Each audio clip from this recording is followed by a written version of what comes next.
Alright, let's talk about something that feels kind of backwards at first. A game I wasn't that big of a fan of. Mafia the Old Country. Honestly, I bought it and I played it for like an hour and then I refunded it. The gameplay just didn't click. It felt dated, clunky, and honestly it was missing some of that Mafia magic that I missed from the other three. But here's the crazy part. Even though I dropped it early, there's one feature in Mafia the Old Country that I cannot stop thinking about. A feature so simple but so effective that if Rockstar borrowed it for GTA 6 or the next Red Dead, it could change the entire way we play. And that's the skip ride and skip drive mechanic.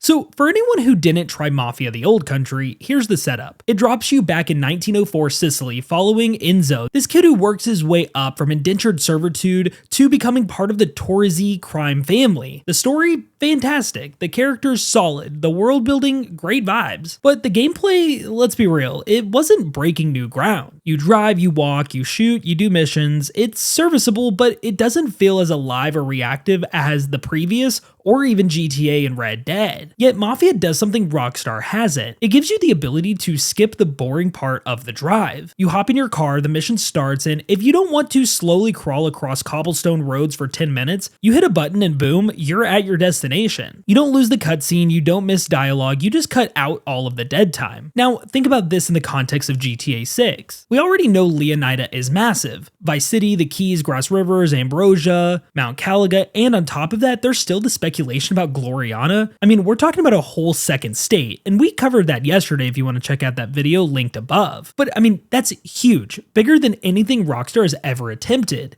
And as much as we all love cruising Ocean Drive at sunset or tearing through the swamps in an airboat, there are going to be moments where travel feels like filler, more of a chore. I mean, especially after we've done the drive 50 times already, and you've seen the same stretch of road and you just want to see what happens next in Jason and Lucia's story. And that's where a skip drive mechanic would shine. Rockstar has always been obsessed with immersion through travel. In RDR2, some of the most iconic moments came from long horse rides with Dutch, Sadie, or John. Those slow treks gave the story time to breathe. But they also tested your patience, especially when you're just grinding side missions. In GTA 5, Rockstar added the taxi fast travel system.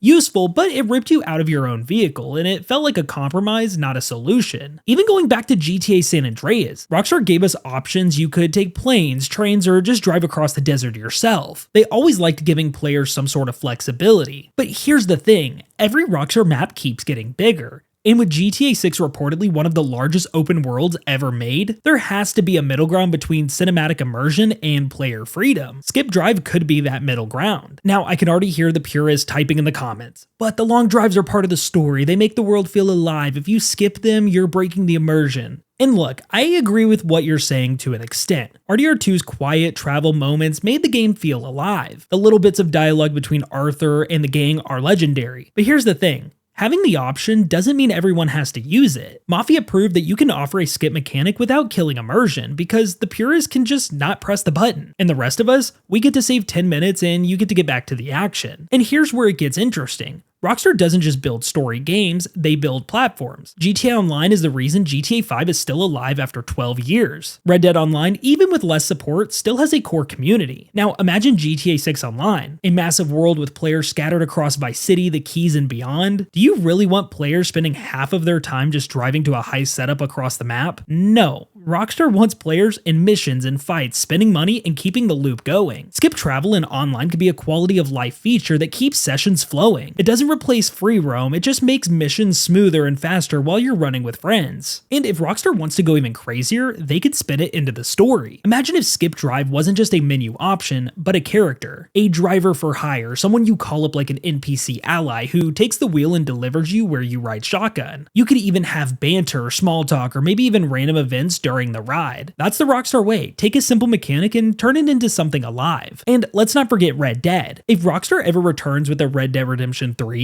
the skip ride mechanic would be a godsend. RDR2's travel was iconic, but it burned some players out. Not everyone has 10 minutes to ride across the Great Plains just to reach the next mission marker. Give players the option to skip the ride, and suddenly the game becomes more accessible without losing depth for those who want it. So yeah, I refunded Mafia the Old Country after an hour. I just wasn't into it, but the skip ride and skip drive feature kinda stuck with me. And honestly, if Rockstar took that idea and gave it the Rockstar treatment, it could be one of the smartest additions to GTA 6 and future Red Dead games.